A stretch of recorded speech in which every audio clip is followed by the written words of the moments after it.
क्या सचमुच थी श्री कृष्ण की 16,108 पत्नियां? किस किस से विवाह किया था कृष्ण कन्हैया ने? भगवान श्री कृष्ण को भगवान विष्णु के 8वें अवतार के रूप में जाना जाता है। उनके दुनिया भर में करोड़ों भक्त हैं जिन्होंने अपना जीवन भगवान श्री कृष्ण को समर्पित कर दिया है। भगवान श्री कृष्ण विष्णु जी के सबसे शक्तिशाली अवतारों में से एक हैं। इस दुनिया में करोड़ों लोग हैं जो श्री कृष्ण जी को अपना आराध्य मानते हैं और उनकी भक्ति में डूबे रहते हैं। कृष्ण के प्रति अलौकिक प्रेम के कारण ही वृंदावन में अनेकों गोपियां उनके लिए दीवानी थीं, लेकिन श्री कृष्ण का सिर्फ अपनी राधा के प्रति ही अद्भुत प्रेम था। राधा और कृष्ण एक दूसरे के पूरक हैं, इसलिए दुनिया में अनेकों भक्त कृष्ण को हमेशा राधा के साथ ही पूजते हैं। राधा से अटूट प्रेम होने के बाद भी श्री कृष्ण ने सृष्टि के उद्धार के लिए राधा से नहीं अपितु 8 अलग अलग रानियों से विवाह किया, क्योंकि वह मनुष्यों को आंतरिक प्रेम के बारे में सिखाना चाहते थे। पौराणिक कथाओं में इस बात का उल्लेख है कि भगवान श्री कृष्ण की 16,108 पत्नियां थी। इस विषय में बहुत सी कथाएं प्रचलित हैं और लोगों में इसको लेकर जिज्ञासा भी है।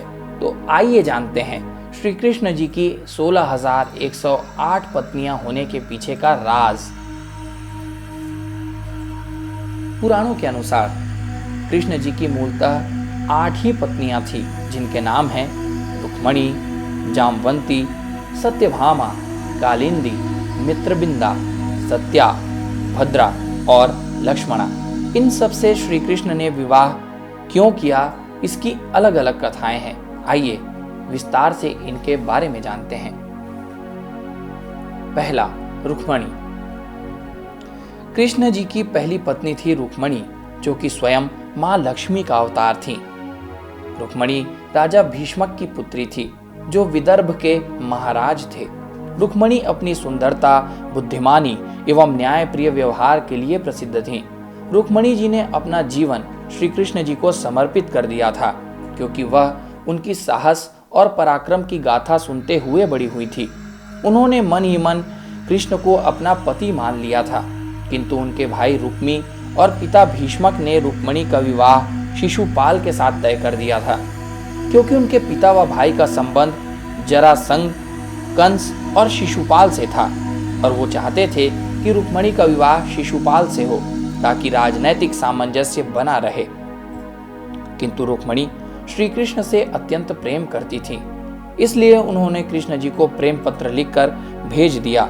और जब श्री कृष्ण ने वो पत्र पढ़ा तो उन्हें लगा कि रुक्मणी संकट में है, और रुक्मणी को वहां से निकालने के लिए उन्होंने रुक्मणी के विवाह के दिन ही उनका अपहरण कर लिया।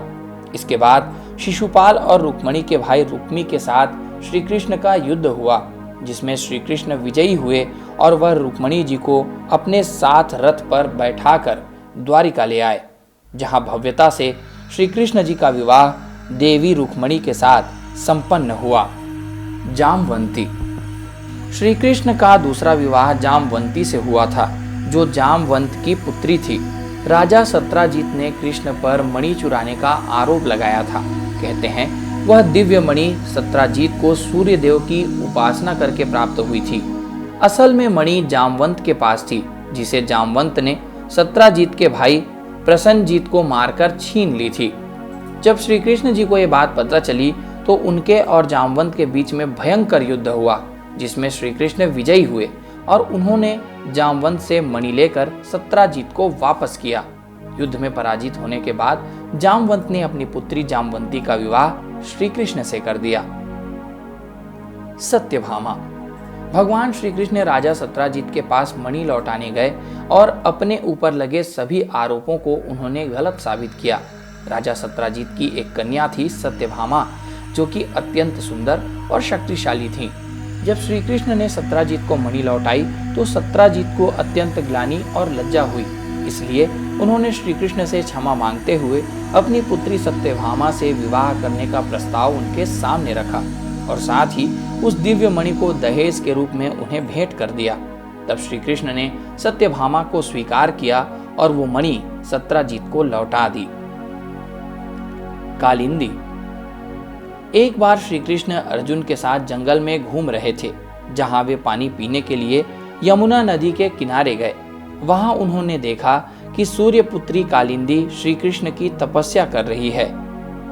वह श्री कृष्ण को पति के रूप में पाना चाहती थी। उनकी बातों को सुनकर श्री कृष्ण कालिंदी की मनोकामना पूर्ण करने के लिए उनसे विवाह करने के लिए तैयार हो गए।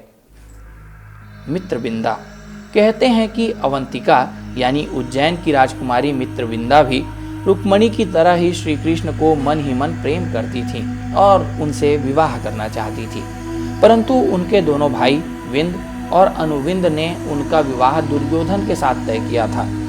मित्रविंदा के लिए उनके भाइयों ने स्वयंवर का आयोजन किया और बहन को समझाया कि वो दुर्योधन के गले में ही वरमाला डाले। जब ये बात श्री कृष्ण को पता चली तो उन्होंने विंद, अनुविंद और दुर्योधन से युद्ध किया और विजयी होकर मित्रविंदा को ले आए और उनके साथ विधि पूर्वक विवाह किया। सत्या कौशल राज्य के राजा थे राजा नग्नजीत। उनकी पुत्री थी जिनका नाम था सत्या, जिसे नग्नजीती के नाम से भी जाना जाता था। कहते हैं कि राजा की पुत्री सत्या बहुत ही गुणवान होने के साथ बहुत सुंदर भी थी।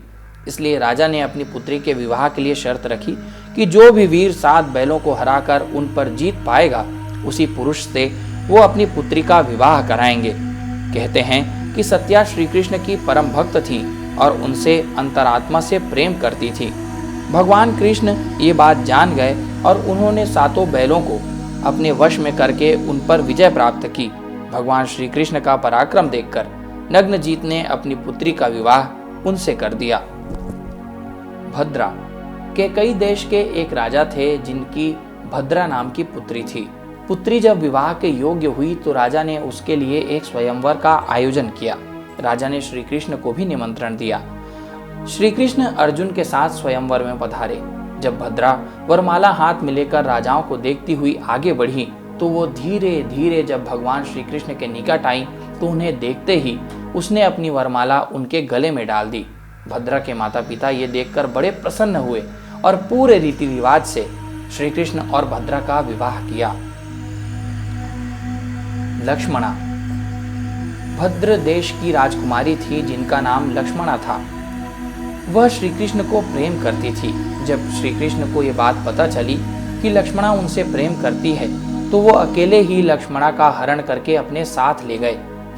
कहा यह भी जाता है कि लक्ष्मणा के पिता ने स्वयंवर का आयोजन किया और शर्त रखी कि जो पानी में देखकर मछली की परछाई पर निशाना लगाएगा उसी से उनकी पुत्री का विवाह होगा। जिसके बाद श्री कृष्ण ने पानी में मछली की परछाई देखकर निशाना लगाया और स्वयंवर में विजयी हुए और लक्ष्मणा से विवाह किया। श्री कृष्ण जी अपनी पत्नियों के साथ सुखपूर्वक द्वारिका में रह रहे थे। एक दिन स्वर्गलोक के राजा देवराज इंद्र ने आकर उनसे प्रार्थना की कि हे कृष्ण, प्राग ज्योतिषपुर के दैत्यराज भौमासुर के अत्याचारों के कारण देवतागण त्राही त्राही कर रहे हैं। इंद्र ने आगे कहा, भौमासुर ने वरुण देव का छत्र, आदित्य के कुंडल और देवताओं की मणि छीन ली है और साथ ही आम जनों की सुंदर कन्याओं का हरण कर उन्हें अपने यहाँ बंदी गृह में डाल रखा है। कृपया उन्हें बचाइए प्रभु। चूंकि भौमासुर को स्त्री के हाथों मरने का श्राप था, इसलिए श्री कृष्ण जी ने अपनी प्रिय पत्नी सत्यभामा को अपना साथी बनाया और गरुड़ पर सवार होकर भौमासुर से युद्ध करने प्राग ज्योतिषपुर पहुंचे।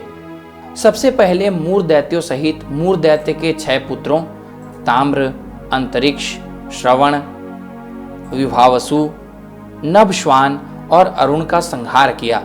घोर युद्ध के बाद अंत में श्री कृष्ण ने सत्यभामा की सहायता से भौमासुर का वध कर डाला और भौमासुर के द्वारा हरण करके लाई गई 16,100 कन्याओं को श्री कृष्ण जी ने मुक्त कर दिया। सभी कन्याएं भौमासुर द्वारा पीड़ित और दुखी थीं। उन्हें अपमानित, लांछित और कलंकित नजरों से देखा जाने का भय था। भौमासुर द्वारा इन्हें बंधक बनाए जाने के कारण कोई भी इन्हें अपनाने को तैयार नहीं था।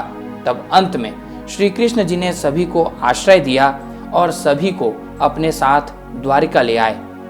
यहाँ वे सभी कन्याएं स्वतंत्रता पूर्वक अपनी इच्छा अनुसार सम्मान से रहने लगी और श्री कृष्ण को अपना सब कुछ मानते हुए उन्हें पति के रूप में स्वीकार किया और इस तरह श्री कृष्ण जी की 16,108 पत्नियां हुई। इसी तरह की रोचक और प्रेरक जानकारियों और प्रश्नों के उत्तर पाने के लिए बने रहिए हमारे साथ। हमारे चैनल को सब्सक्राइब करें, साथ ही वीडियो को शेयर कर बेल आइकॉन दबा दें। जय श्री कृष्ण।